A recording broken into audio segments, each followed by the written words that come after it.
Hey, how's everybody doing out there? It's September 2nd, 2014. Labor Day was yesterday, so just kind of took the day off, but I'm still here, first of the month, thanking God that I made it another 15 days to give an opportunity to share things with you. But as always, got to give condolences to the people who didn't make it, people that passed on from the last video. Prayers of comfort to the family members who have lost people.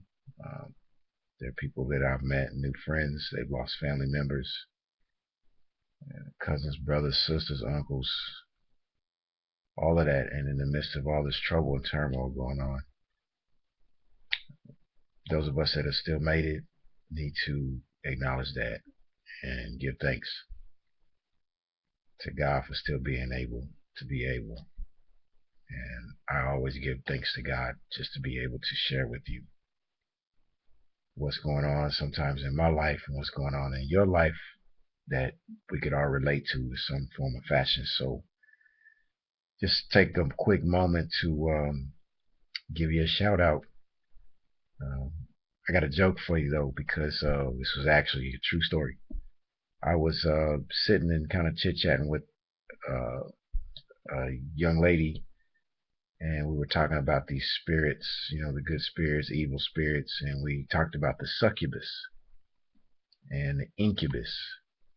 So, succubus in Bible days, Bible terms, was a female spirit that would come to you in your sleep and have relations with you. And the incubus is the male form of the evil spirit that would come to you while you're asleep and have relations with you if you were a female. And basically, it suck your spirit dry. And we were talking about succubus and incubus, and there was a little kid sitting by on the side. So and this is tells you how much kids really do pay attention. They pay attention to a lot more than what you think, and they hear a lot more than what you think. So you have to really be careful in your choice of words and act on your own words, because actions do speak louder than words. And your kids and other people's kids are the greatest example of that. But as I said, we were talking about succubus and incubus, what they are, what they were, and this kid turned around and said, "Who's sucking on a bus?" Succubus. You get it? So the kid thought we were talking about somebody sucking on a bus. Succubus. So anyway, I just thought I'd give you a quick little funny real quick. Some of y'all just lost all that and went over your head, but if you look up succubus and you think about it, it's weird. It's funny to me. But anyway, we're gonna move right along and go right into it. I trust y'all had a good holiday weekend. Got to get some good time in, a lot of family reunions and meeting with your friends and family. Some things that you notice about, which is what this quick little session is about, is change. I posted a little while back, a few days ago, that I was going to be talking about this particular segment called Something Has to Change. And a lot of people don't agree with that, but there are things that have to change. One thing that has to change is you. So pull out that mirror, as I always say.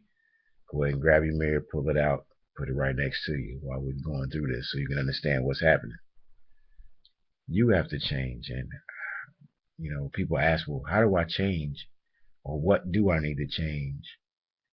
First off, you need to not be in denial about yourself. You know, be truthful to yourself so you can find that out. As far as if you need to change, everybody needs to change something at some point, and it's important for growth purposes. Several reasons for it. You have to change. You have to change. You have to change clothes. All the way from the simplest to the largest thing that you have to change. You have to change clothes in order to adjust for the seasons. Summertime, you have to put on summertime clothes, shorts, t-shirt, dress, or whatever that you need to put on, flip-flops, sandals, cooler clothes. Wintertime, You got to change clothes. You got to bundle up. So you put on your toboggan, your gloves, your big bubble coats or whatever that you may or may have. So you have to adjust to the seasons. And that's where the syllabus came from. You adjust into every semester. It's a guide to every semester of your life. But you have to make adjustments.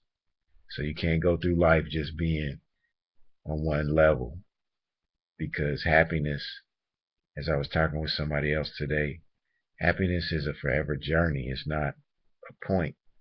You can reach different plateaus in your life, and you think about, okay, well, now I'm here, so what's next? You have to keep on changing and growing spiritually, mentally, and physically to reach that point of happiness, which that point is continuous. So it's not here. Happiness is forever if you make it that way and you keep reaching for it, because you'll be happy with one thing and then you want to get something else, and you want to find something else that makes you happy. So it's a continuous cycle of change. But in order to do that as well, you have to kind of get rid of some things in your life. For winter and summer clothes, as you may gain weight or lose weight or whatever, you got to clean your closet out. You got to reorganize your shoes. You got to reorganize your clothes, your garage, clean out your garage and make room for new things. And those are things of change that you have to make a sacrifice. And people don't like that word sacrifice because it's so deep and it tells so much. But it's true. You got to have it. You got to do it. You have to make more room for real relationships in your life. The things that just weren't right for you, obviously you go so far, you keep hitting the wall in different aspects of your life. That means you got to stop and regroup, and you got to make some changes. If your job's not going right for you, you got to stop first off and recognize it, pray about it, and make a change. Stop, think about it, pray about it, recognize it, make a change. That's the only way you can move forward in your life with your spirit. Well, how do I find Christ? Or how do I know if God is real? How do I know if Jesus is for me? Jesus is for everybody. He died for everybody. It doesn't matter what color, creed, skin tone of brown that you are, whether it's pale or not. Separation of races is ignorance. But you got to find that niche for you, but you have to admit it first. You can't be in denial with yourself, because at the end of the day, it's just you and God. So you don't answer to anybody else that's walking on this earth, because they're not your judge. But when you make change, you have to really fully commit to change. You can't be ankle deep in change, because number one, you won't recognize it. You can't be knee deep in change, because you won't recognize it. It's so easy to go right back. Waist deep in change. You're making progress, but it's not good enough. Neck deep is change. I've changed all the way up to here, but you have to change completely. And it's a forever process. Some people it happens faster.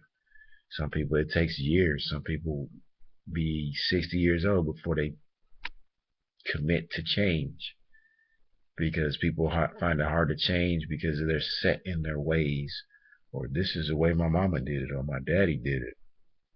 But that was what was working for them. But it's not the same for you. Everybody's an individual.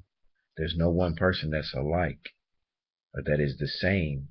There are similarities in different people, even in twins. There's not an exact replica of another human being, period, unless it's a clone.